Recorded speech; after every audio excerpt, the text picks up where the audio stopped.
Assalamu Alaikum, everyone. My name is Sarah, and welcome to NB English class.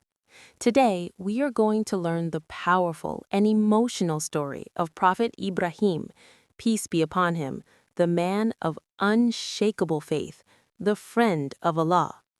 This is not just a story. This is a story of courage, sacrifice, patience, and complete trust in Allah. So, let's begin. A child who questioned false worship. Prophet Ibrahim A.S. was born in Babylon, in a society where people worshipped idols. His own father used to carve idols from stone with his own hands and then sell them to people. Imagine this. People would make gods with their own hands and then bow down to them. But even as a young boy, Ibrahim A.S. was different.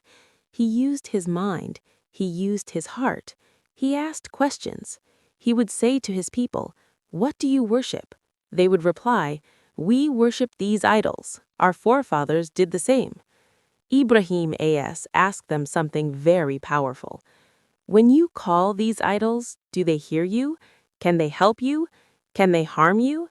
They had no real answer. They simply said, "We are just following our ancestors."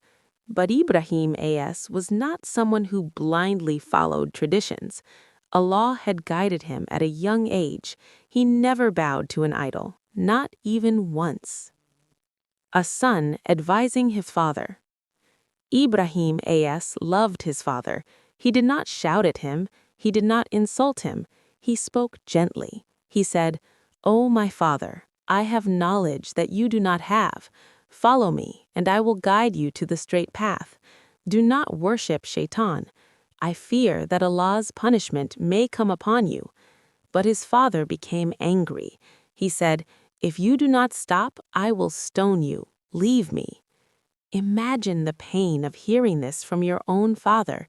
But Ibrahim A.S. remained calm. He said, "Peace be upon you. I will pray for your forgiveness." This shows us his beautiful character. The day he broke the idols. One day, the people had a festival. They placed food in front of their idols and went out to celebrate. They invited Ibrahim A.S., but he said, "I am not feeling well." After they left, he went to the temple. He looked at the idols. Food was placed in front of them. He said sarcastically, "Why don't you eat? Why don't you speak?" Then he took an axe and broke all the small idols. Only the biggest idol remained. He placed the axe on its shoulder. When the people returned, they were shocked. They shouted, "Who did this to our gods?" They called Ibrahim A.S. "Did you do this?" He replied calmly, "Ask the big idol."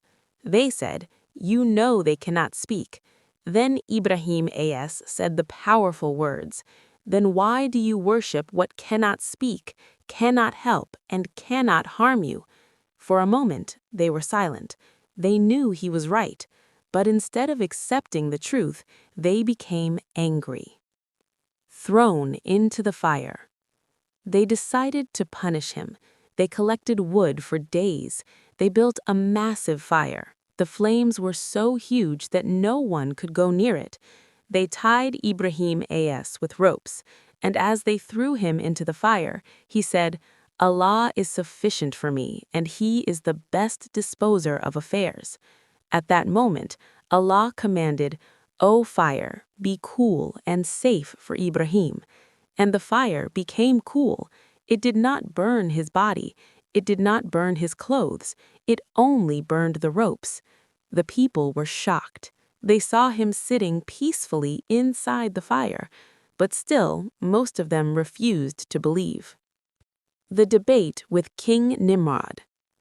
The king of Babylon called Ibrahim A.S. He asked, "Who is your Lord?" Ibrahim A.S. replied, "My Lord is the one who gives life and causes death." Nimrod tried to act powerful. He brought 2 prisoners. He killed one and released the other. He said, "See, I give life and death." But Ibrahim A.S. gave a powerful answer. "Allah brings the sun from the east. Bring it from the west." The king had no answer. He was defeated. The migration and Zamzam. Later, Allah blessed Ibrahim a.s. with a son, Ismail a.s. Then came another test. Allah commanded him to leave Hajar and baby Ismail in the desert of Mecca. There was no water, no people, no food. As he was leaving, Hajar ran after him. She asked, "Has Allah commanded you to do this?" He said, "Yes." She replied with strong faith, "Then Allah will not abandon us."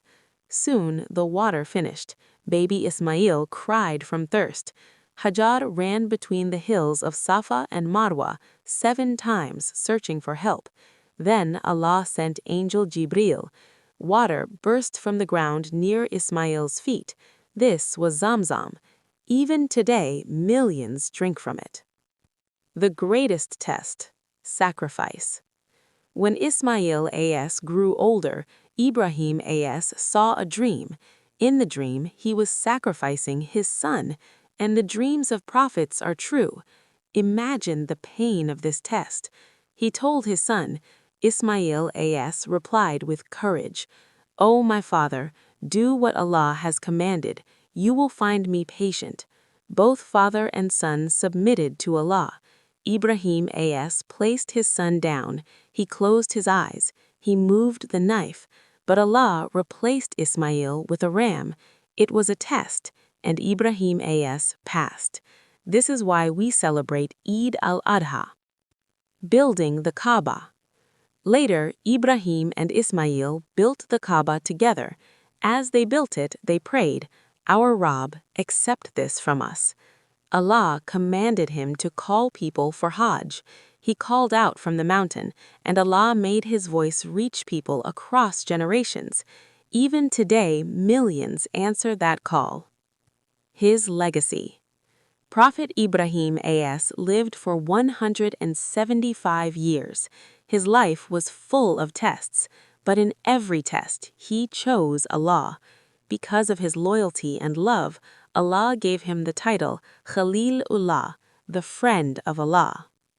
Final lessons. From his story, we learn, stand for truth even if you stand alone. Trust Allah even when the situation looks impossible. Be ready to sacrifice for Allah. Allah never abandons those who believe in Him. So this was the powerful story of Prophet Ibrahim, peace be upon him.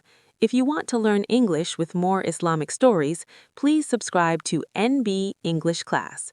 Comment below, which prophet's story should we learn next? This is me, Sarah, signing off. Assalamu Alaikum wa rahmatullahi wa barakatuh.